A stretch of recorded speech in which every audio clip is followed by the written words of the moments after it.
네, 안녕하세요. 오늘 수요 예배, 수요 신앙 강좌에 오신 여러분들 주님의 이름으로 환영하고 축복합니다. 홍정호 목사입니다. 네, 오늘 아주 그냥 화려한 오프닝과 함께 박수도 쳐주시고, 네, 너무 감사를 드립니다. 네. 오늘 오해 시리즈 이제 네 번째 마지막 시간이에요. 마지막 시간이라 좀 오늘 특별한 게스트를 초청했습니다. 오늘 코로나 바이러스인데 교회에 오기 힘드신데 어쨌든 저희가 특별한 시간을 좀 맞이하려고 자칭 미녀 삼총사 세 분을 저희가 초대했는데요. 네, 우리 한 분 한 분 우리 인사를 좀 해주십시오. 네, 왼쪽부터 해주시면 좋겠네요. 네, 맨 왼쪽부터. 네, 네. 네, 반갑습니다. 장재경입니다. 네.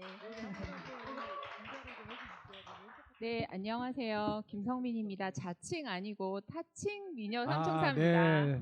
감사합니다. 네, 반갑습니다. 네, 네, 네.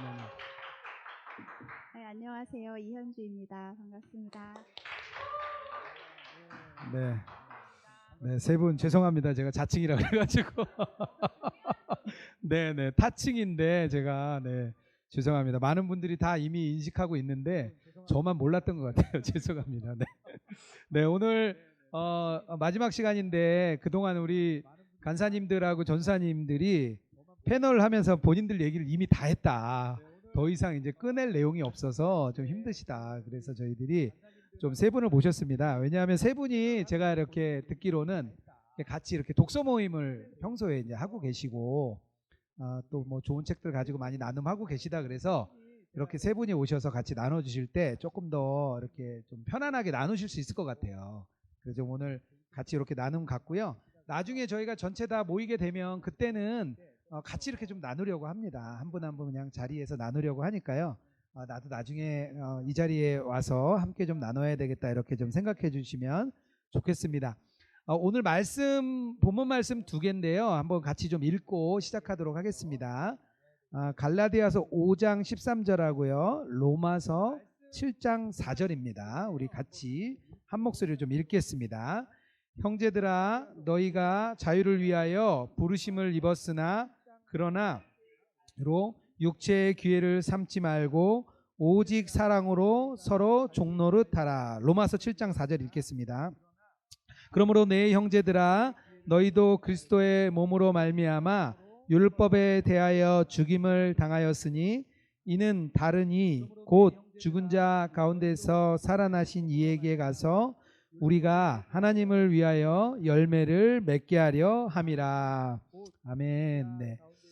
율법에 대한 오해, 그래서 이제 복음에 대한 강의를 좀 했습니다. 그래서 율법과 복음을 좀 이렇게 제가 좀 나누려고 이제 많이 애를 좀 썼습니다. 어떻게 들으셨는지 모르겠는데요. 이렇게 잘 설명할 수 있으면 좋을 것 같아요. 그래서 다른 분들에게 이렇게 좀 설명도 좀 해보고 자녀들이나 동료들이 있으면 같이 좀 이렇게 설명을 좀 해보시면 좋을 것 같은데요. 우리 세 분은 어떻게 뭐 율법과 복음에 대해서 한번 이렇게 짧게 뭐 길게는 아니더라도 짧게 우리 이현주 집사님부터 잠깐 좀 율법과 복음에 대해서 들었던 내용을 좀 한번 좀 나눠주시면 한번 우리 입으로 고백을 좀 해보면 좋겠습니다. 네. 율법은 이제 지켜야 되는 명령이지만 복음은 주님께서 우리에게 주신 약속이다. 그래서 우리를 자유케 하고 기쁨으로 또 순종케 하는 그런 은혜가 있다. 네네. 율법은 명령이고 복음은 약속이다. 네. 정답을 다 적어오셔가지고. 네, 알겠습니다. 우리 김성민 집사님은요. 네.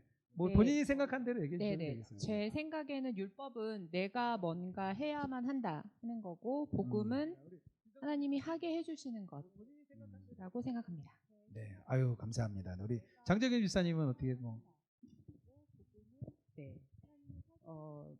제가 영성일기에 지난주에 이거 네. 하고 나서 딱 요거 두 개를 두 줄로 요약한 게. 아 그래요? 네. 한번 읽어주세요. 그거를 이렇게 네네네. 말씀을 드리는 걸로 하면 행위의 주체에 의해서 분별을 좀 했는데 율법은 행위의 주체가 내가 해야 되는 거. 주신 거는 하나님이 어떤 명령, 규범을 주셨는데 그거를 행해야 하는 행위의 주체가 나. 근데 복음은 복된 소식인데 행위의 주체가 날 것 같은데 예수님이 다 해주신 거고 나는 뭔가 할 필요가 없는 거. 나는 그걸 믿기만 하면 되는 거. 네네. 그래서 행위의 주체적인 차원에서 복음은 주님이 하신 거, 율법은 내가 해야 되는 거.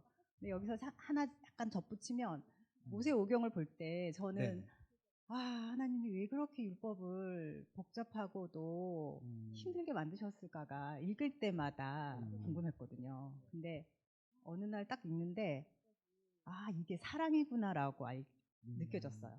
뭐냐면 그 당시에 뭘 먹지 말아라, 뭘 해라. 근데 그런 것들이 이렇게 나중에 찾아보니까 율법이 구별된 자에게 주시는 하나님의 어떤 구별된 자로 살도록 하는 그런 규약 이렇게 되어 있더라고요. 근데 그 행위의 뒤에는 주로 뭐가 있냐면 너 이렇게 하면 복 줄게. 너 이렇게 하면 너가 장수할 수 있을 거야. 너 이렇게 하면 오래 살아. 이렇게 하면 땅이 너에게 축복을 내릴 거야. 그래서 이게 주로 축복을 주기 위해서 뭔가를 하라는 거지 구원하고는 다른 거였는데 이제 살면서는 이거를 해야지만 천국 가는구나로 개념이 바뀌어져서 살게 되지 않았나. 길었습니다. 네. 네, 우리 아까 시작할 때 장정현 집사님이 너무 긴장하셔가지고 저도 같이 긴장했는데요. 이게 뭐 긴장 안 하시셨네요. 네, 네, 네. 네, 어쨌든 뭐 저는 별로 이렇게 설명하지 않은 것 같은데요.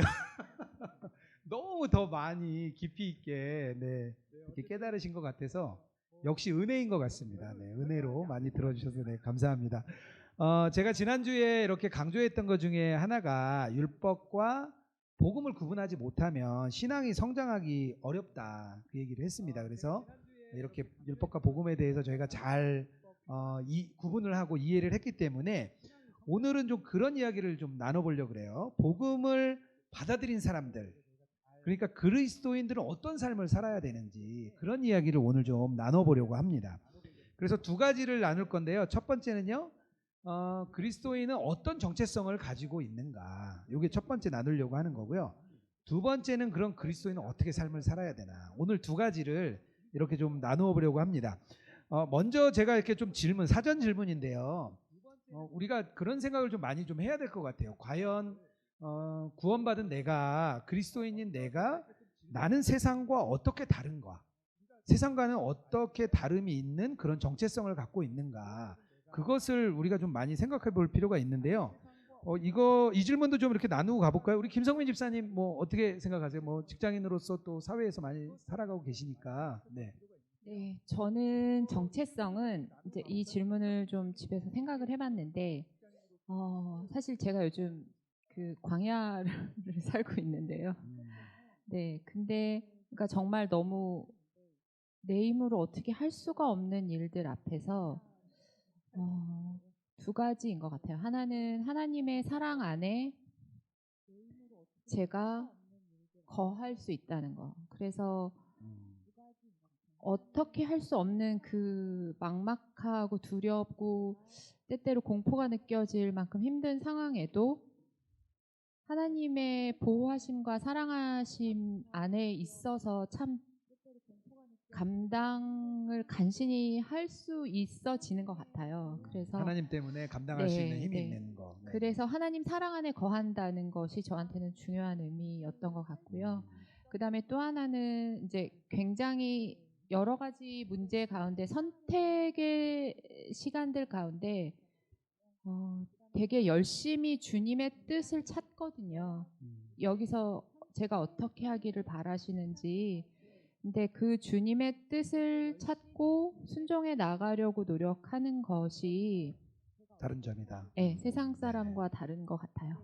세상 사람들은 뭐 자기 생각대로 살아가지만 하나님이 어떻게 하시길 원하실까, 이렇게 묻는 그런 얘기를 하신 거죠. 우리 이현주 집사님은 어떠세요? 뭐 어떤 게 우리가 좀 정체성, 어떤 게 다른가? 저도 좀 비슷한데요.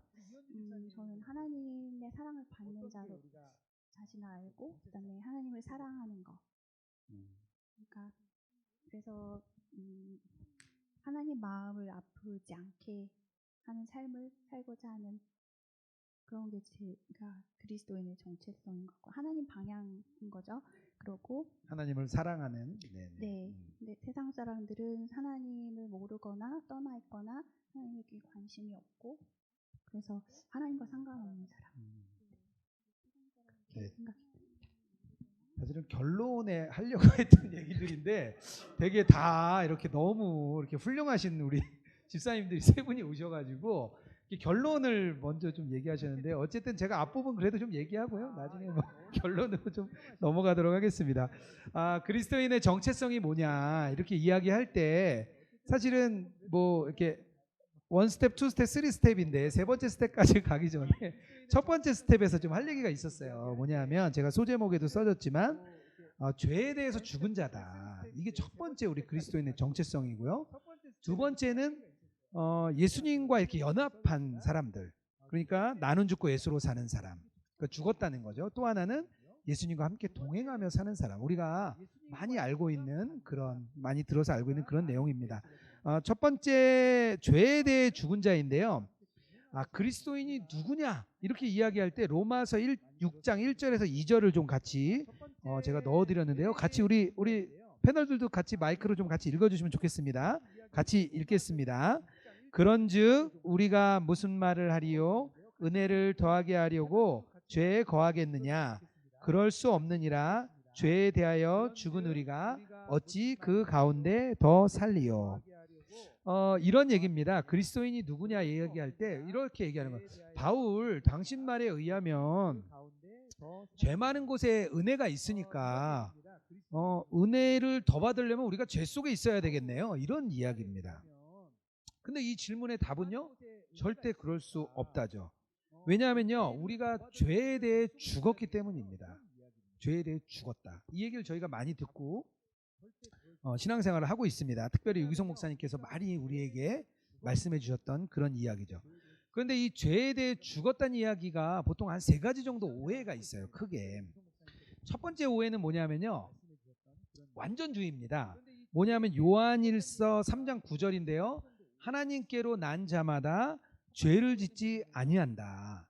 이 말씀 때문에 가지고 오는 오해인데요. 뭐냐면 신자가 죄에 죽었다는 건요, 어느 경지에 도달했다는 거예요. 근데 이 경지는 뭐냐면요, 절대 죄를 짓지 않는 그런 경지라는 거예요. 뭐 그렇게 오해를 하는 거죠. 근데 여기서 이 요한일서 3장 9절에서 말하는 하나님께로 난 자마다 죄를 짓지 않는다 이야기할 때 죄를 짓는다는 이 표현이 원어에서 보면요, 습관적으로 죄를 짓는다, 죄 속에 산다, 죄를 짓는 게 삶의 경향이다, 그냥 죄 짓는 삶이다, 이런 의미예요. 근데 이런 삶이 우리 그리스도인 예수님을 믿은 자들에게는 그렇게 할 수 없다는 거죠.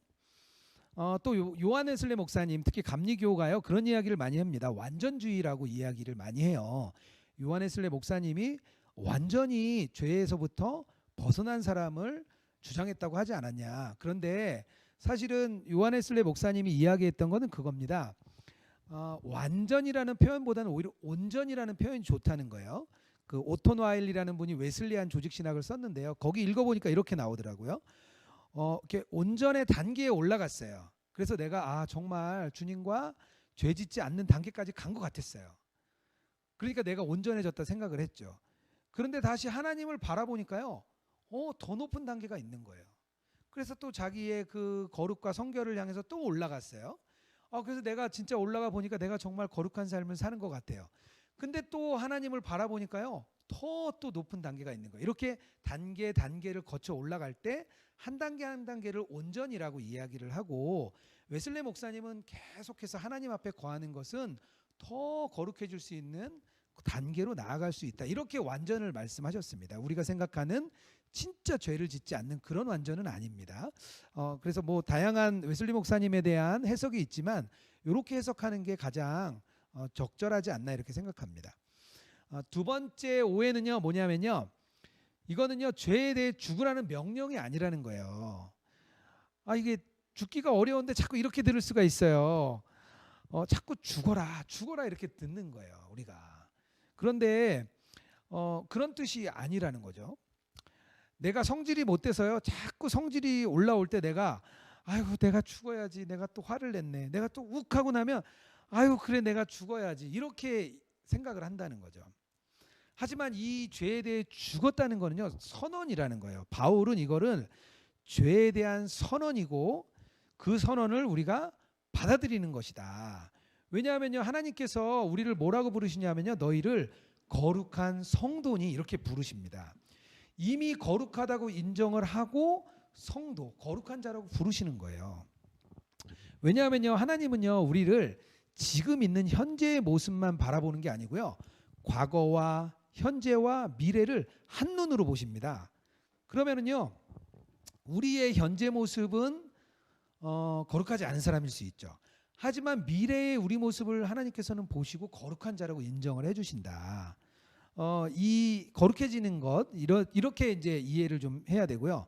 세 번째 오해가 있는데요. 이건 체험으로 또 생각하는 경우가 있습니다. 내가 완전히 죽었다는 것을 체험한다? 이게 아니라는 거예요. 이렇게 자문해 볼 수 있습니다. 내가 죽은 적이 있던가? 그런 일이 일어났었나? 이렇게 뭔가 자기 수준의 그런 경험에서 던지는 질문입니다. 그런데요, 죄에 대해 죽었다는 말은요, 어떤 상태나 체험이 아니라 이미 그리스도 안에서 일어난 일을 받아들이는 것, 이미 그리스도 안에서 일어난 사건의 사실을 나의 믿음으로 취하는 것을 우리가 죽었다는 것입니다. 신자는요, 여전히 넘어지기도 하고 실패하는 경험을 삽니다. 하지만 그럼에도 불구하고요, 예수님을 믿는 신자에 대해서는 너는 죄에 대해 죽은 자다, 이렇게 말씀을 하십니다. 그래서 이거는요, 사실이고요, 이것을 받아들이는 게 복음이고요, 이게 바로 우리가 그 전에 했던 하나님의 약속입니다. 이것을 우리가 잘 이해할 필요가 있습니다. 적지 않은 신자들이요, 내가 하나님을 도대체 얼마나 사랑하는지, 왜 나는 더 주님을 사랑하지 못하는지 이렇게 많이 실망을 합니다. 그런데요, 틀리진 않아요. 맞습니다. 그렇게 우리가 고민해야 하지만 더 중요한 초점은요, 하나님이 나를 사랑하신다는 것이 초점입니다. 하나님이 나를 얼마나 사랑하시는지 그것에 초점을 맞춰야 진정한 복음이 됩니다. 이 내용이요, 우리가 지금 나는 죽고 예수로 사는 동행훈련 4단원을 한번 다시 들으시면 유기성 목사님이 아주 정확하게 또 설명을 해주시고 계십니다. 그 4단원을 다시 한번 들어보시면 이 부분이 정확히 이해가 될 것 같습니다. 그래서 이 질문을 조금 해보고 넘어갔으면 좋겠어요. 뭐냐면 죄에 대해 죽었다는 것에 대해서 우리들이 많이 오해를 하고 있는데요. 어느 집사님도 저에게 그런 얘기를 하더라고요. 자기가 목사님이 자꾸 죽었다는데 나를 보니까 죽지 않았다는 거예요. 난 안 죽은 것 같아요. 그렇게 얘기해서 유기성 목사님께 이렇게 메일을 썼대요. 자기가 이제 메일을 썼는데 유 목사님이 한번 설교에서 그렇게 얘기를 하시더래요. 죽었다니까 이렇게 죽었어. 그러면서 되게 안타까워하시면서 얘기를 하시는데 자기가 도저히 이해가 안 됐었다, 이렇게 이야기를 해주시더라고요. 우리가 죄에 대한 죽음에 대한 오해가 많이 있습니다. 우리 장재경 집사님 어떻게 생각하세요? 어떻게 생각하십니까? 죄에 대해 죽었다, 이거에 대해서 오해가 어떻게 있으셨어요? 어떠셨어요? 이게 1번과 연결이 된다고 생각을 해요. 이게 1번 질문과. 네네, 행위가 죽었다는 것도 율법을 기준으로 행위가 내가 되면 계속 실망만 하는 거죠. 내가 되면. 그래서 이 많은 율법에 나와 있는 이 많은 규례들을 못 지키면 그것이 죄라고 생각해서 계속 내가 죄 속에 살고 있구나라는 거로 인지를 하는 거였어요. 그런데 이게 복음으로 접근을 바뀌는 순간, 이게 행위의 주체가 내가 아니라 이미 예수님이 다 구속으로 다 2000년 전에 끝내신 건데, 그거는 과거의 죄, 현재의 죄, 미래의 죄를 다 포함한 걸 끝내신 건데 라고 이 복음으로 자유로워진 이후로는 이 죄가 뭐냐면 들어올 때가 있어요. 내가 살아날 때. 또 욱하고 아까 말씀하신 것처럼 저도 욱을 잘해서 살아날 때 또, 근데 그거는 죄가 아니고 요즘 느끼는 건 뭐냐면 죄송한 거예요. 하나님께 죄송해서 약간 피하는 거죠. 하나님, 또 제가 이렇게 육에 속한 자로 살았네요 하면서, 그러니까 아담과 하와가 생각났어요. 죄를 지었을 때 얘네들이 숨잖아요. 네네. 그래서 이래서 내가 자꾸 피하고 싶은 이 원죄적인 걸 갖고 있구나. 그때 나가는 거예요. 요즘 자꾸 제가 고치려고 하는 거는 이 오해 중에 그래서 자꾸 피하려고 할 때는 그냥 꺼내요. 제가 이렇게 했는데요. 이거 저 이렇게 해서 했는데 죄송해요. 하나님께 이렇게 네네네. 말씀드리는 네. 거죠. 예, 아담과 하와의 가장 큰 것이 뭔지를 이제 알았기 때문에, 그러니까 죄를 지면 피하고 싶은 것이 이게 속성이구나. 저가 자주 그러기 때문에 기도도 안 되고 뭔가 이렇게 막 벌 주실 것 같고 이런 오해. 그런데 이제 그런 것이 문득문득 생길 때마다 이제 복음을 다시 잡는 거죠. 복음으로 욱해서 죄송할 때마다 복음이 있지. 근데 이게 저는 어떻게 하냐면 사단이 공격한다고 생각을 하거든요. 잠시도 이렇게 복음 안에 평안한 걸 못 보니까 그런 계기들을 막 만드는 거죠. 그럴 때마다 정신 번쩍 시선을 이렇게 보지 말고 이렇게 봐야지. 이제 이렇게 하는 거가 네, 그렇게 하는 것 같아요. 네. 오해는 뭐냐면 율법에 자꾸 내가 거기에 매여 있는 거, 그것이 오해인 것 같아요. 네. 네. 뭐 이렇게 많이 들어보니까 이 오해가 없으신 것 같아요. 오해가 없고 아주 건강한 상태이신 것 같은데 알겠습니다. 우리 장정현 집사님 잘 들었습니다. 우리 이현주 집사님 오해 좀 하셨죠? 네. 아니 좀 오해도 얘기해 주시고 그래야 이게 얘기가 되는데 네 알겠습니다. 네, 네. 오해를 좀 얘기해 주십시오. 네. 그러니까 저는 죄에 대해서 죽었다 그러면 저는 죄를 안 짓게 되는 줄 알았거든요.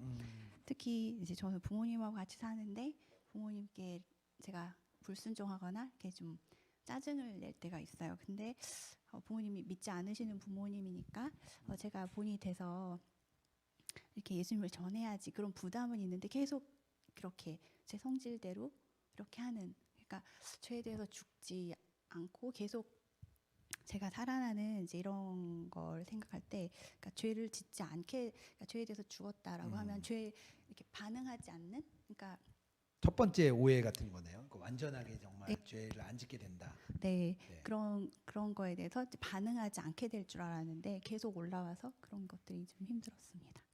네, 아유 감사합니다. 네. 1번 오해. 저 좀 다른 얘기해 생각이 주세요. 있어요. 네, 오해 얘기해 주세요. 그 네. 사실 오해는 아니고요. 저는 유기성 목사님 계속 죽었다고 하라고 하셔가지고 안 죽는데 왜 자꾸 죽었다고 하라고 하나. 그래서 네네. 저는 안 죽기로 별로 죽을 생각이 없었어요. 죽을 마음이 아예 없다. 네. 그러니까 왜냐하면 죽는다고 해서 죽지도 않는데 뭐 그걸 노력을 할까.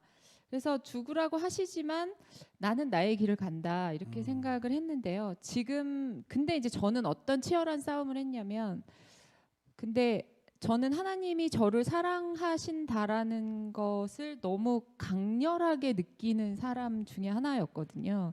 그래서 어떻게 하면 하나님을 기쁘시게 해드릴 수 있을까라고 해서 주님이, 그러니까 제가 사랑의 관계가 엄청났을 때는 어떻게까지도 했었냐면, 하나님이 약간 어떤 걸 주실 것 같은 기미가 딱 보이면 제가 먼저 순종을 딱 하는 거예요. 네. 그래서 하나님 저 너무 예쁘죠? 약간 요렇게 하면서, 근데 이제 그게 이제 이렇게 늘 그랬던 건 아니고, 그러다가 요즘은 주님의 뜻에 따르려고 애쓰는 이것이 죽는 게 아닐까.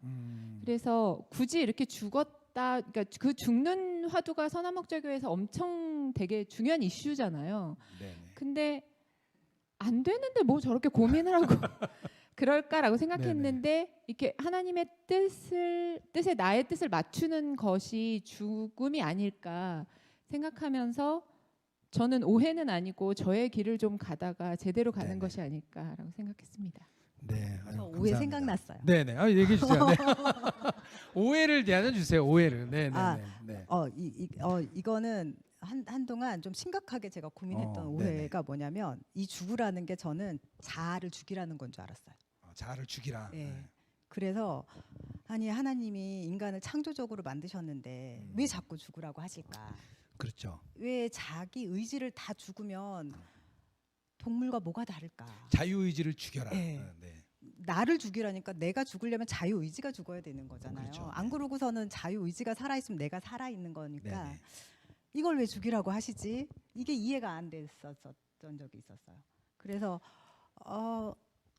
하나님과 닮게 만드셨다고 하셔서 주신 자유의지를 죽이면 뭐지 이거요. 네네. 네, 그게 감사합니다. 가장 큰 오해였던 것 네. 같아요. 바로 제가 듣고 싶었던 대답이 그거였습니다. 네. 네. 어쨌든 죄에 대하여 죽었다. 우리가 아까 제가 말씀드린 대로 4단원을 한번 다시 꼭 들어보시기를 네, 추천드리고요. 우리가 옛 자아가 죽은 거죠. 옛 자아가 죽었고 그 자아의 선언, 그것을 우리 것으로 받아들이는 게 복음입니다. 죽었다는 선언을 받아들이는 거죠. 그게 어쨌든 첫 번째 우리가 정체성 중에 죄에 대해 죽은 자다. 이게 첫 번째 정체성입니다. 두 번째는요, 그리스도와 연합한 자입니다. 로마서 6장 5절인데요. 제가 이렇게 본문을 같이 넣어놨는데요. 우리 이것도 같이 좀 한 목소리로 읽어보도록 하겠습니다. 만일 우리가 그의 죽으심과 같은 모양으로 연합한 자가 되어 있으면 또한 그의 부활과 같은 모양으로 연합한 자도 되리라. 아멘. 그리스도와 연합했다는 건 두 가지입니다. 뭐냐면요, 우리가 예수님 안에, 예수님이 우리 안에, 두 가지가 이렇게 같이 이루어지는 겁니다. 그래서 여기에 그 말씀대로 죽으심과 연합하고요, 부활과 연합하는 겁니다. 그러다 보니까요, 예수님의 그 모든 권리를 우리가 갖게 되는 거예요. 왜냐하면 연합됐으니까, 하나가 됐으니까 예수님 거 내 거, 내 거 예수님 거, 이렇게 되는 거죠. 근데 이거는요, 경험이 아니라 사실이라고 말합니다. 갈라디아서 2장 20절에 내가 그리스도와 함께 십자가에 못 박혔나니, 이렇게 말을 합니다. 사실이라는 거죠. 그리스도의 죽음과 연합했고 부활과 연합했고, 우리가 예수님 안에, 예수님 우리 안에, 이게 우리의 정체성입니다. 신자는요, 로마서 6장 14절에 이렇게 나옵니다. 너희가 법 아래 있지 않고 율법 아래 있나니, 이렇게 말을 합니다. 사람은요, 은혜 아래 있든지요, 율법 아래 있든지 둘 중에 하나입니다. 중간 지대는 없어요. 뭐 율법과 은혜 뭐 중간에 있는 건 없습니다. 은혜 안에 있든지 율법 안에 있든지 둘 중에 하나입니다. 율법 아래 있는 사람은요, 계속 인정받고 싶기 위해서 이렇게 노력을 할 겁니다. 끊임없이 자기 행위와 공로를 의지하게 될 겁니다. 지난 시간에 말씀드렸던 우리 왜 홍장로님과 우리 홍 집사님 있잖아요. 홍장로님은 그랬겠죠. 의지가 강하니까 이렇게 율법을 잘 지키는 아주 소수의 사람입니다. 이런 분은요, 열매가 있는데 뭐가 있냐면 자기 의의 열매가 있어요. 홍 집사님은요, 의지가 약하고 순종하기 힘들어하는 다수입니다. 그런 사람이 굉장히 많죠. 이런 분들은요, 절망감만 있어요. 그런데 장로님도 그렇고 집사님도 그렇고 모두 다 자기 행위에 의존된 신앙을 하고 있는 겁니다. 그러나 신자는요, 은혜 아래 우리가 살아가는 사람입니다. 비록 우리가 영적인 삶에서 때로는 패배하기도 하고 넘어지기도 하지만 그것에 의존해서 하나님께 나가는 게 아닙니다. 우리의 넘어진 거에 의존해서 나가는 것이 아니고요, 그리스도와 그 연합, 죄에 대하여 죽은 자이기 때문에 그 신분을 가지고 하나님께 나가는 겁니다. 비록 넘어지고 범죄할지라도 그 영광스러운 그리스도의 신분이 내 신분이 됐기 때문입니다. 이 신분의 변화가요, 죄에 대해서 결정적인 역할을 해줍니다. 어떤 차이가 있냐면요, 뭐 이런 거예요. 제가 만약에 예수님을 믿기 전 지금과 제가 예수님을 주로 고백하고 나서 1분 후에 나는 별 차이가 없어요. 변한 게 없겠죠. 내가 금방 만나서 복음을 전해 들었어요. 전과 후는 뭐 그 사람은 똑같습니다. 근데 죄에 대해서는 바뀝니다. 뭐냐면요, 믿지 않는 사람은요, 그 죄가요, 지옥으로 가는 급행 열차의 연료가 되는 거예요. 연료가. 그러니까 나는 계속 지옥으로 가는 거죠. 지옥으로 가는데 그 죄는요, 그 지옥행 열차의 연료입니다. 구원받은 사람은요, 같은 금방 사람이었지만 어떻게 달라지냐면요, 이 죄를 가지고 우리가 어디 가냐면 십자가로 가는 거예요. 십자가로 가면 은혜가 있거든요. 같은 죄인데도 금방 그 죄는 지옥행 열차의 연료였다면 지금부터 죄는요, 은혜의 통로가 되는 것입니다. 신분의 차이가요, 이렇게 죄의 문제의 차이가 나게 됩니다. 그렇기 때문에 저희가 넘어지고 실패하더라도요, 그리스도가 우리와 함께하고 그리스도의 연합한 자로서 우리가 이렇게 나아가야 되는 것이 저희의 신자의 본분이고요, 저희들이 가능한 겁니다. 질문을 여기서 또 조금 이렇게 나눠보려고 하는데요, 이게 어떻게 보면 신분에 대한 질문인데요, 내가 넘어지고 실패했지만 그럼에도 불구하고 내가 나 그래도 주님의 자녀지, 이렇게 하면서 이렇게 나아갔던 경험들이 다들 좀 있을 건데요, 한번 좀 이렇게 생각해 보시면 좋을 것 같아요. 왜냐하면요 은혜의 때를 생각하는 거예요. 우리 그 이현주 집사님 뭐 이런 경험 좀 있으세요? 이렇게 제가 뭐 실패했지만 그럼에도 불구하고 이렇게 하나님께 나아갔던 경험. 하나님께서 이렇게 맡겨주신 일이 있었는데, 근데 그 일을 잘 해내지 못하고, 그래서 이제 제 마음에 그 사명을 다하지 못했으니, 그러니까 저는 그 자리를 내려놓고 숨어야 되겠다. 뭔가 맡겨주셨는데 네. 잘 못했다. 네, 잘 못한 거죠. 실패를 한 거예요. 제가 봤을 때는. 근데 실패하더라도 그 자리에 그대로 있으라고 하나님께서 그 마음을 주셔서, 그래서 왜냐하면 제가 잘한 모습, 하나님한테 뭔가 보여드리고 싶은 이런 좋은 모습만 보여드리려고 했던 거, 근데 제가 실패하고 좀 보잘것없고 이렇게 작아진 초라한 모습을 갖고 있을 때는 하나님께 나가지 못하고 좀 숨었었던 것 같아요. 그 모습조차도 사람들한테도 그렇지만 하나님께로부터도 이렇게 숨고 싶었는데, 하나님이 그 자리에서 도망치지 말고 그 자리를 버티라고 견디라고 하셨는데, 그 시간을 견디는 게 참 쉽지 않았지만 그래도 하나님 방향으로 있어야 되겠다. 하나님을 등지고 있는 게 아니고 하나님 방향으로 있어야 되겠다 하고, 그렇게 했을 때 하나님이 부어주시는 은혜가 컸습니다. 네, 귀한 경험이네요. 네, 우리 장재계 집사님 뭐 이런 경험 있으세요? 질문과 상관없이 그냥 제 하고 싶은 얘기를 그러니까 정확하게 네.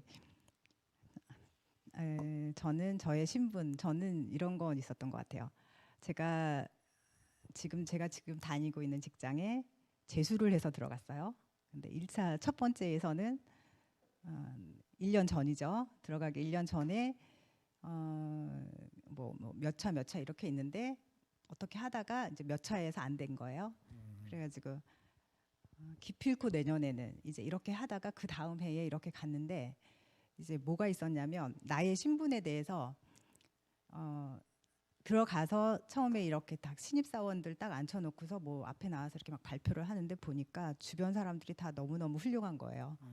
저랑 너무 안 틀리게 훌륭한 거죠. 유달리 훌륭하다는 생각이 드는 거야. 근데 저는 어떤 생각했냐면, 그때 하나님이 내 아버지신데 내가 뭐가 겁나? 이 생각은 예전부터 이제 뭔가 저가 넘어지거나 패배 이런 거보다는 좌절할 때, 어떤 것에 의해서 제가 눌리거나 좌절될 때 내 아버지가 하나님이신데 이 세상에서 무서운 게 뭐지? 라는 생각으로 항상 저를 세워주셨던 게 있어요. 그래서 그럴 때마다 더 힘이 났던 것 같아요. 그래서 그때 그 하나님이 내 아버지신데 여기서 뭐가 위축돼? 이런 생각이 가장 크게 지금도 생각나는 때가 그때가 계속 생각이 난 것 같아요. 그래서 나의 신분에 의지해서 지금도 이렇게 좀 상황이 극한 상황으로 내리막이 있을 때는 하나님이 내 아버지신데 이것이 항상 먼저 떠오르는 것 같아요. 네, 그럴 수 있죠. 우리가 굉장히 자존감이 낮은 상태 또는 굉장히 좌절한 상태에서 나는 굉장히 낮은 사람 같고 다른 사람들은 다 세상적인 기준이죠. 세상적인 기준으로 볼 때 훌륭한 사람 같은데 나는 정말 주님의 자녀야. 나는 그리스도의 아들이야. 이런 마음으로 나가는 거. 네, 이것도 굉장히 좋은 내용인 것 같습니다. 우리 김성미 집사님. 네. 네. 제가 사실 이거 별로 열심히 안 보고 와가지고 들으면서 이해해서 적절한 예가 생각이 나서 제가 한마디 네, 하겠습니다. 좋습니다. 네, 나눠주세요. 네, 제가 몇 년 전에 그 DDP에서 하여튼 어디서 공연을 하는데 그 같이 일할 그쪽 담당 파트너가 좀 되게 많이 별로였어요. 근데 이제 제가 약간 비열하고 이렇게 뒤통수 치고 이런 사람을 잘 못 참아주거든요. 그래서 그러면 또 다 이겨줘야 되거든요. 그래서 제가 정말 네가 나한테 어떻게 잘못했는지 아니라고 해서 제가 정말 모든 것을 깔끔하게 응징해 줬거든요. 근데 이제 그렇게 하다 보니까 공연을 같이 해야 되는데 이제 어려워진 거죠. 그래서 내가 정말 성질을 부리지 말았어야 했는데 그렇게 꼭 그 앞에서까지 잘난 척을 하면서 그렇게 해가지고 이미 엎질러졌고. 그런 생각이 들었어요. 그런데 이제 화장실에 가서 있는데 나 왜 아직도 그러니까 참지 왜 못 참았을까라는 생각을 굉장히 했는데 근데 그때 하나님이 내가 너를 사랑해. 근데 저는 믿어지지가 않는 거예요. 내가 이렇게 초라한데 이렇게 엉망인데 나를 사랑하신다니. 그래서 그 다음부터 굉장히 주목해서 그런 음성들을 들었거든요. 그런데 제가 굉장히 좋을 때뿐만 아니라 아주 안 좋았을 때 오히려 그리고 더 힘들 때 항상 그런 마음을 많이 주세요. 내가 너를 사랑해. 그래서 그것이 처음에는 잘 안 믿어지는 것 같아요. 사랑하시기에는 내가 너무 별 볼 일이 없어서. 그런데 지금도 그런 마음이 조금은 있는 것 같아요. 오늘도 지금도 그러신가요? 네, 오늘도 저에게 그러니까 오늘 되게 중요한 날이었거든요. 그래서 너무 걱정이 돼서 근데 하나님이 오늘도 저한테 사랑한다고 걱정하지 말라고 하셔서 네, 그래서 그러니까 아마 그 사랑으로 넘어서게 되는 것 같아요.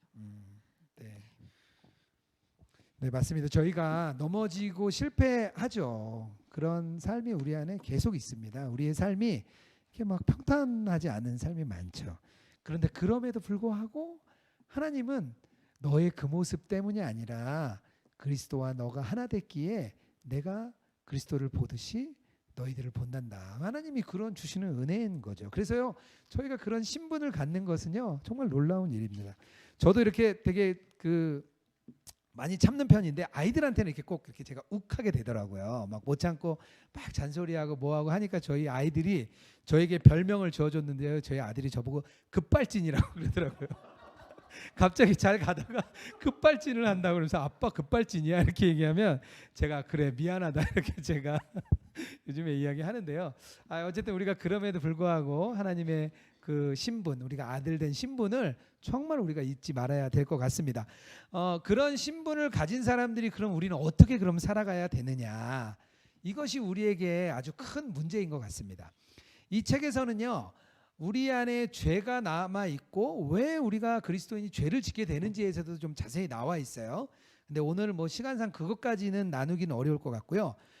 그리스도와 연합한 자임에도 불구하고 우리는요. 여전히 몸 안에 있는 우리의 이 육신을 가지고 있는 동안은요. 죄를 지을 수밖에 없는 존재입니다. 그렇다고요. 현실을 받아들이고 그래. 우리는 죄 짓는 존재지. 뭐 적당히 살자. 이렇게는 안 된다는 거예요. 그렇게 복음은 우리를 그렇게 인도하지 않습니다. 왜냐하면 신자가요 복음의 열매를 맺을 것인지 율법의 열매를 맺을 것인지 이 싸움이 있다는 거예요. 갈라디아서 5장 16절 17절인데요. 제가 이거 같이 넣어드렸는데요. 한번 같이 좀 읽도록 하겠습니다. 함께 읽겠습니다. 내가 이르노니 너희는 성령을 따라 행하라. 그리하면 육체의 욕심을 이루지 아니하리라. 육체의 소욕은 성령을 거스르고 성령은 육체를 거스르나니 이 둘이 서로 대적하므로 너희가 원하는 것을 하지 못하게 하려 함이니라. 네, 아멘입니다. 그리스도와 연합된 사람은요, 주님이 우리 안에 계시면은 그때부터 옛날에는 즐거웠던 게요, 이제 즐겁지가 않은 거예요. 오히려 그런 일들이 오히려 제 마음 속에는 괴로움이고 마음의 상함입니다. 죄가요 더 이상 신자에게는요 즐거움이 아니라 괴로움이 됩니다.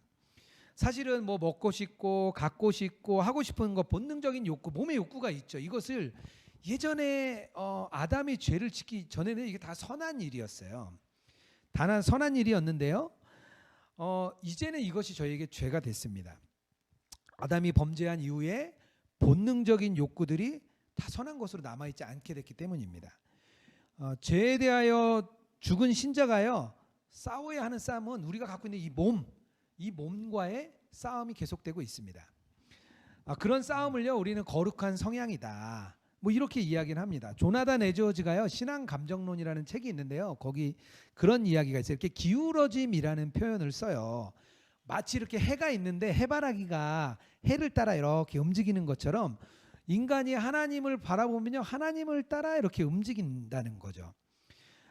비록 우리가 싸움에 질 때도 있고요, 우리가 넘어질 때도 있지만 근본적으로는 우리가 하나님을 향해 가는 거예요. 계속해서 우리가 좌로 휘둘리기도 하고 우로 휘둘리기도 하지만 근본적으로는 하나님께로 가는 거예요.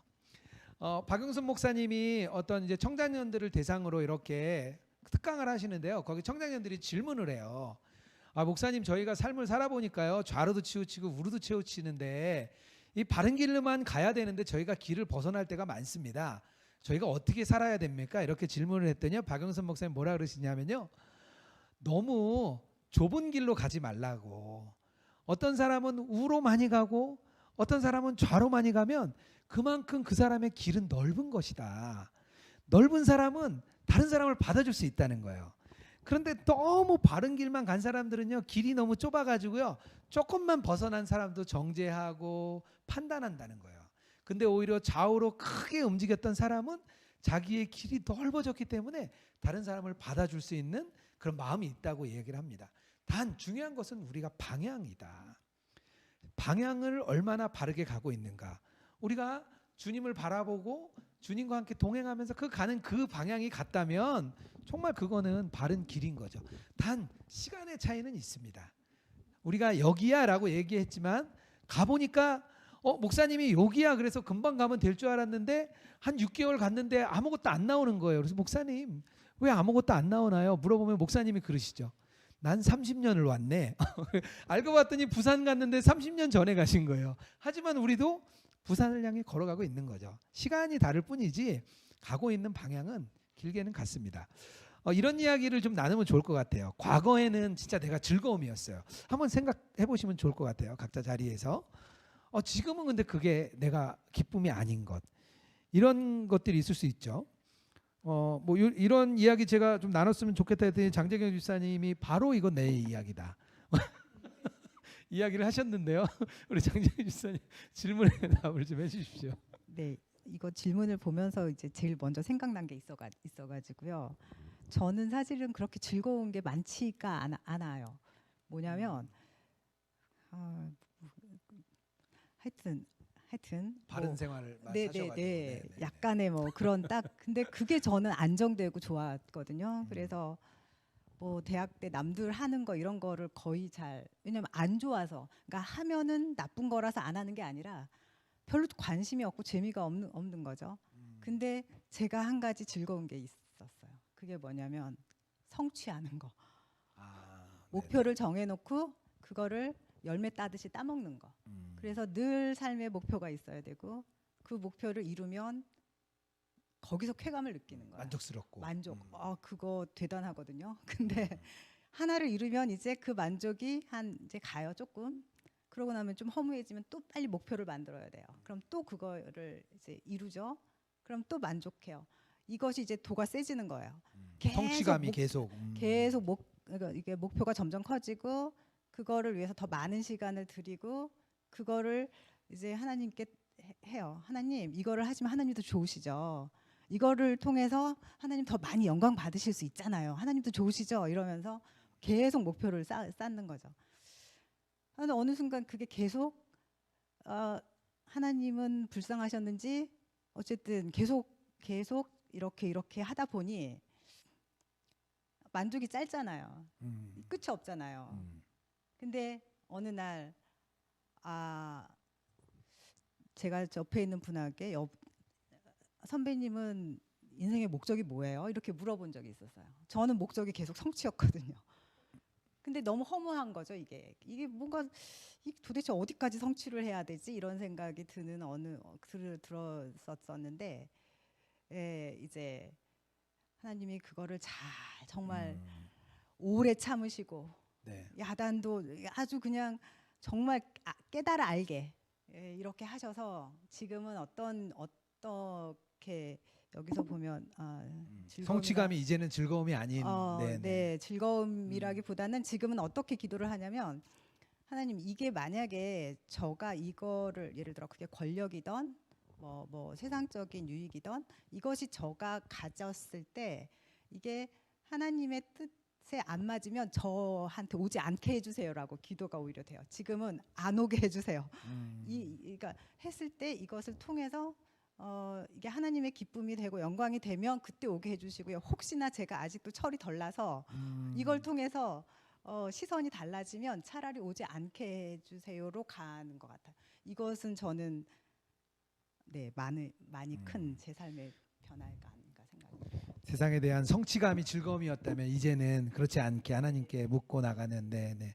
우리 김성민 집사님은 어떠세요? 이런 뭐 즐거움이 지금은 이제 그렇지 않은 거? 네. 네, 저는 즐거움을 뭐 그렇게까지 나쁘게 생각할 필요가 없다라는 생각을 하는 사람인데요. 뭐 즐거울 수 있지. 뭐 그렇죠. 네, 아니, 뭐 하나님이 주신 건데라고 생각하는 편인데요. 그러니까 근데 이제 이거는 나빠서 끊어야겠다라고 생각하는 게 있었는데 제가 TV 중독자였어요. TV. 그래서 네. 그러니까 이제 평일에는 정말 하루의 모든 시간을 일을 하고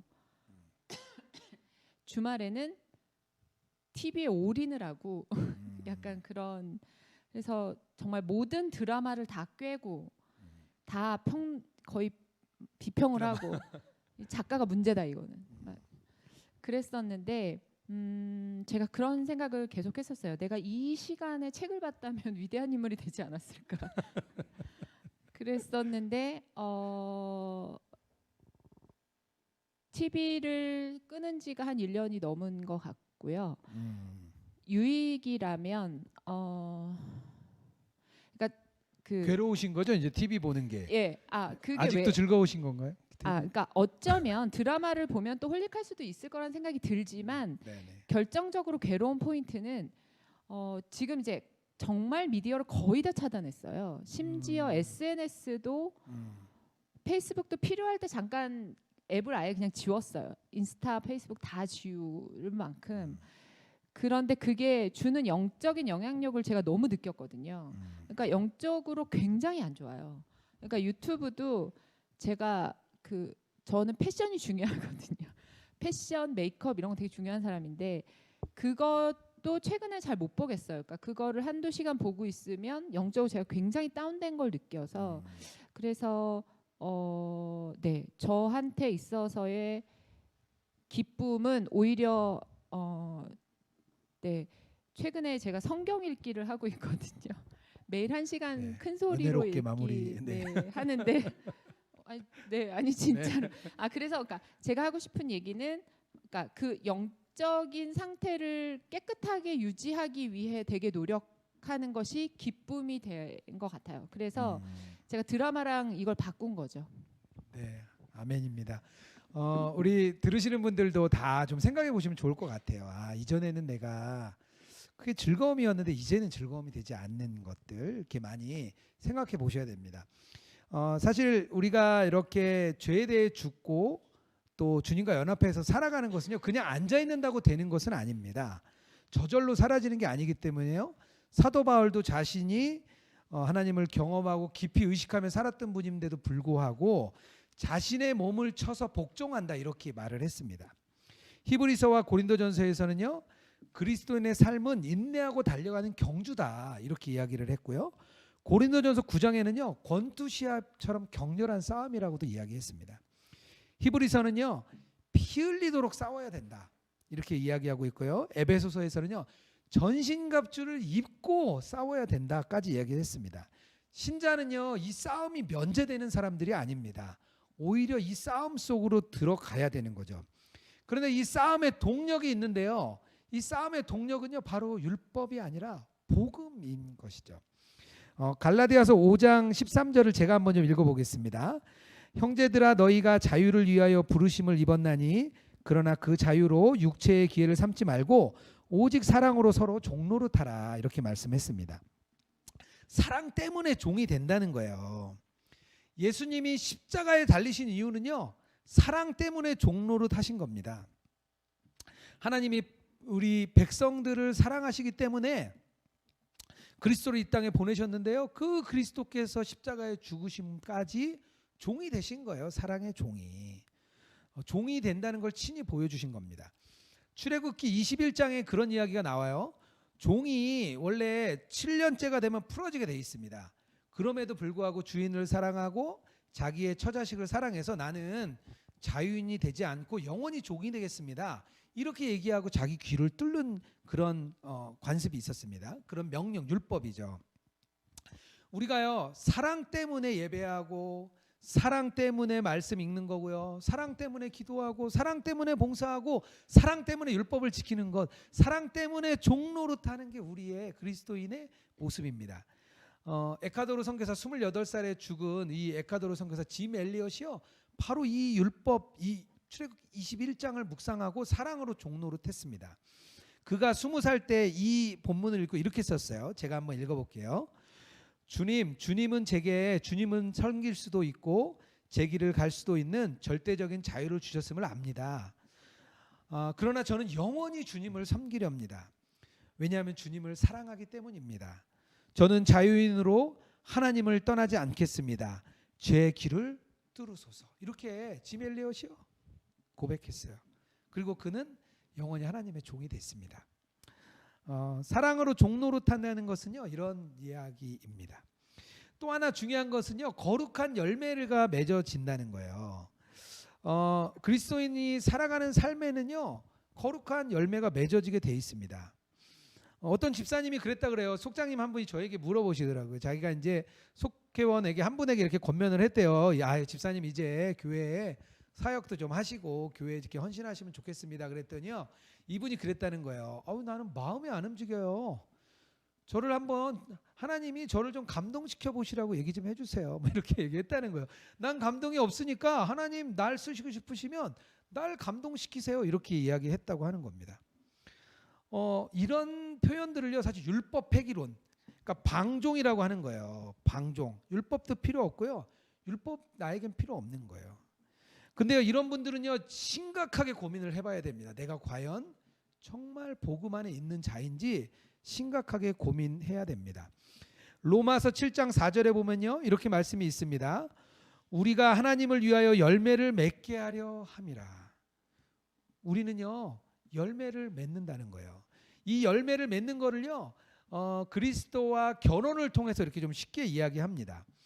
율법과 결혼 관계에 있으면은요, 선한 열매를 맺을 수 없고요, 율법과 결혼한 사람은요, 자기 의의 열매가 맺어집니다. 그리스도와 결혼한 사람만이 거룩한 열매를 맺을 수 있는 겁니다. 죄는요, 우리가 그리스도와 이 결혼 생활을 방해를 해요.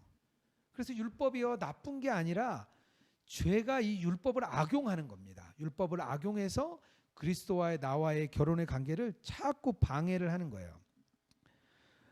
그리스도인이 될 때 우리는 율법과 결혼 관계가 끝나고 주님과 결혼 관계가 되는 거죠.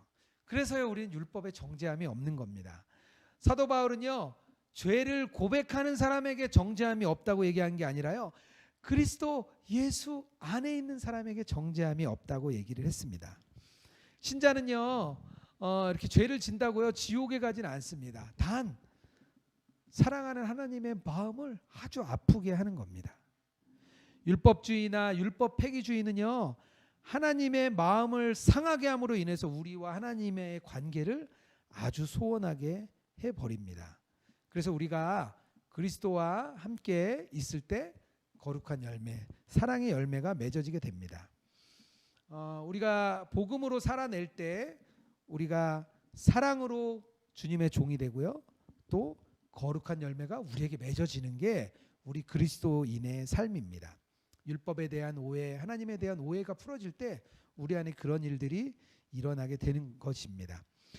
마지막 질문인데요, 저희가 이제 뭐 시간들이 없어서 하나씩만 좀 질문하면서 넘어가야 될 것 같아요.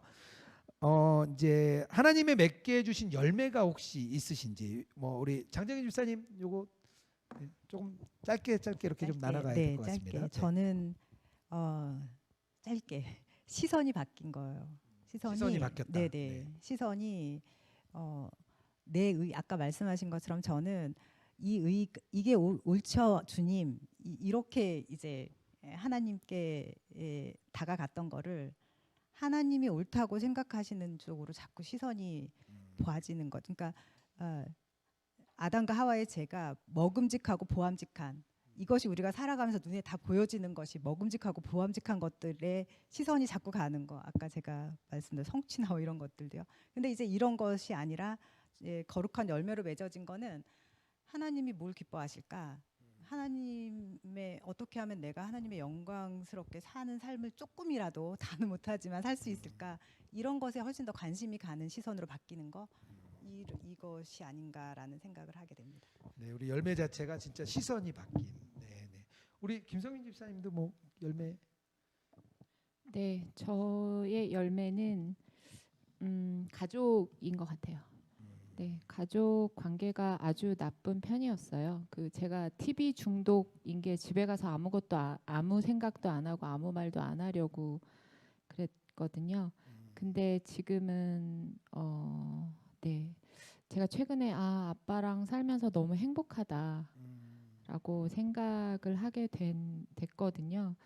그리고 동생도 그렇고 어머니도 그렇고, 그러니까 가족이 사랑으로 하나 되어 가고 기도로 하나 되어 가고 있다는 것이 저한테는 열매인 것 같아요.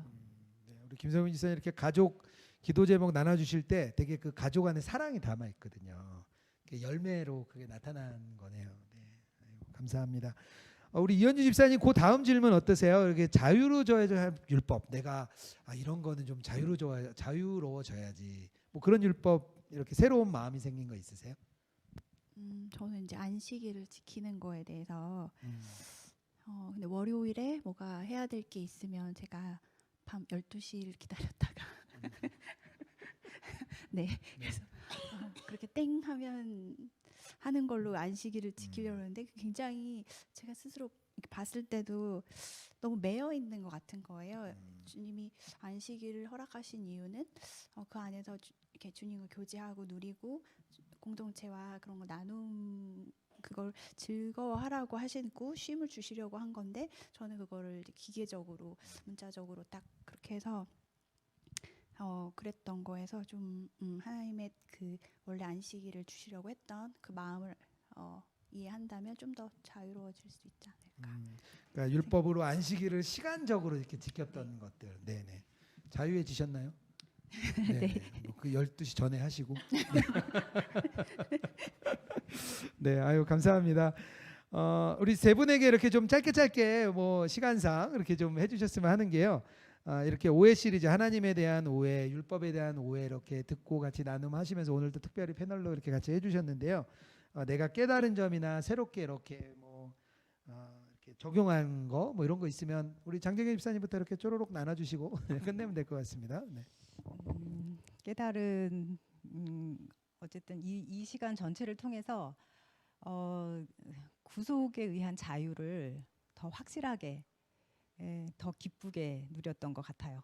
이 2시간을 통해서. 그래서 이제 그 과정에서는 예전에 헷갈렸던 것 중에 믿음과 순종을 하나로 보지 못했던 거, 행함 없는 믿음은 죽은 거라고 하는데, 그러면은 행함이 있으려면은 이게 순종인데 행함이 없으면 죽은 건데 어떻게 되는 거지? 뭐 이런 것에 대한 나중에 이렇게 저는 이렇게 운전할 때 주로 이렇게 딱 하나님이 깨달음을 많이 주시는데, 믿음과 순종이 같은 거구나. 이게 그냥 이해로 같은 것이 아니라 마음에 딱 같은 거구나. 이래서 굉장히 놀랬던 깨달음이었던 것 같아요. 이제 요 기간 아니었으니까요. 네. 새롭게 적용하고 싶은 거는 하나님을 더 알아가고 싶은 거예요. 그 이제 사는 동안 그러니까 제가 어렸을 때부터 물어본 게 그거였어요. 내가 왜 태어났을까? 이거 굉장히 많이 물어봤거든요. 내가 태어나서 내가 할 일이 뭐지? 이것이. 근데 그것이 잘 모르겠는 거예요. 뭔가 이루어도 잘 모르겠어요. 뭔가 목표한 거를 해도 태어난 게 왜 태어났지? 이제 그 하나님에 의한 소명, 그것을 향해서 새롭게 적용할 점, 하나님의 기쁨이 되는 삶, 뭐 그런 것을 기쁘게 누리면서 살고 싶어요. 네. 네, 하나님에 대한 기쁨. 네, 감사해요. 우리 김성민 집사님은요? 네. 네, 저는 사실 율법주의적하고는 그렇게 관련이 좀 없는 삶을 살았던 것 같은데요. 자유로우셔가지고요. 네. 아 그리고 사랑의 하나님이 저한테 너무 강렬해서 근데 최근에 제가 구약을 계속 읽어가면서 해라 하지 말아라가 되게 요즘은 저한테 많이 강조하셔서 사실은 조금 헷갈리고 있어요 지금. 하나님 사랑이신데 아닌가? 이제 이런 헷갈림이 있는데 아마 제가 구약을 다 읽게 되면 네, 조금 더 달라질 것 같은데 그러니까 사실 율법을 별로 생각 안 하고 살던 제가 율법에 대해서 좀 생각하는 시기가 지금인 것 같고요. 그리고 새롭게 적용할 점은 그럼에도 불구하고 하나님은 사랑이시라고 가 아닐까. 오늘 그 가장 많이 들었던 생각은 그거였던 것 같아요. 네, 감사합니다. 우리 이현주 집사님. 네.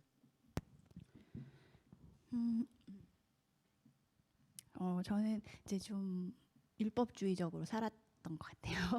그래서 하나님 말씀을 지키는 거를 어떤 테두리 안에 저를 가두고 점점 더 이렇게 하지 않는 쪽으로 뭔가 행동을 하거나 뭐 할 때 안 하는 나쁜 거 안 하는 거 이런 식으로 해서 굉장히 이렇게 갑갑하게 갇혀 있었던 느낌으로 살았었는데 주님이 원하시는 게 그게 아니고 하나님께 매여 있고 그러니까 자유함을 주시는데 그게 하나님께 매여 있고 어디를 어떻게 가든지 그리고 또 상대방 그러니까 섬겨야 되는 사람들에 대해서 제가 사랑으로 종노릇하면서 매여 있는 거 그럴 때 진짜 마음껏 그러니까 주신 그 자유로 마음껏 사랑하고 그렇게 살라고 하시는 것 같아서 저 되게 좀 행복합니다. 네, 감사합니다. 네, 네. 저희가 계속해서 나눈 것들이 그런 거죠. 우리가 율법으로부터 벗어났지만 기쁨으로 율법을 지키는 거죠. 의무로 지키는 율법은요 한계가 있는데 우리가 하나님을 기뻐하고 내가 이렇게 함으로 인해서 하나님 얼마나 기뻐하실까 생각하면서 지키는 율법은요 하나님 기뻐하시는 것 같습니다. 우리가 복음은요 자유함입니다. 자유함, 하나님 주시는 자유함. 그런데요 오히려 의무적으로 지키는 사람보다 더 경건하고 더 아름다운 삶을 살아갈 수 있는 것 같습니다. 우리가 이렇게 함께 좀 나눠서 너무 감사드리고요. 오늘 세 분 너무 감사드립니다. 네, 감사합니다. 네네. 다음 주 조금 이렇게 광고 드리고요. 다음 주 예수님에 대해서 좀 이렇게 나눠보려고 해요. 우리가 하나님에 대해서 복음에 대해서 좀 본질을 이야기했다면 한 3주 정도는 예수님에 대해서 좀 나누고요. 5월 달에는 우리 좋은 또 이렇게 강사님을 준비했습니다. 우리 아주 이제 훌륭한 또 강사님 준비되어 있어서 그때 5월 달에는 레위기 강의를 저희가 좀 들으려고 합니다. 그래서 3주간 제가 제목을 지어봤는데요. 예수 그리스도의 지상생애. 그 예수님 시대는 어땠는지, 또 예수님은 누구시며 어떻게 살았는지, 또 예수님의 죽음과 우리의 죽음이 어떻게 관계가 있는지, 우리가 좀 우리의 생각을, 우리의 시계바늘을 이렇게 1세기로 돌려서요. 그때 당시를 우리가 한번 이렇게 들어가 보고 그 사람들의 눈으로 이렇게 한번 배경을 살펴보는 그런 시간을 3주 동안 가지도록 하겠습니다. 감사드리고 제가 기도하고 마치도록 하겠습니다. 참 좋으신 하나님 감사를 드립니다. 우리가 하나님에 대한 오해, 율법에 대한 오해로부터 벗어나 우리가 기쁨으로 하나님을 섬기게 하여 주시옵소서. 우리가 하나님을 영화롭게 하고 하나님을 영광 돌리는 것은 우리가 정말 기뻐하는 것인 줄 믿습니다. 우리가 정말 마음 깊이부터 우러나오는 그 기쁨으로 주님을 섬기게 하여 주시옵소서. 우리가 예수님을 만나고 또 신앙생활하고 주님과 동행하는 것이 이 삶이 얼마나 기쁜 삶인지 우리 예수동인교회 모든 성도들이 깨달을 수 있도록 주님 은혜를 허락하여 주시옵소서. 4주 동안 지켜주신 주님 감사드리며 거룩하신 예수님 이름으로 기도드렸습니다. 아멘. 우리 하나님께 영광의 박수를 올리겠습니다.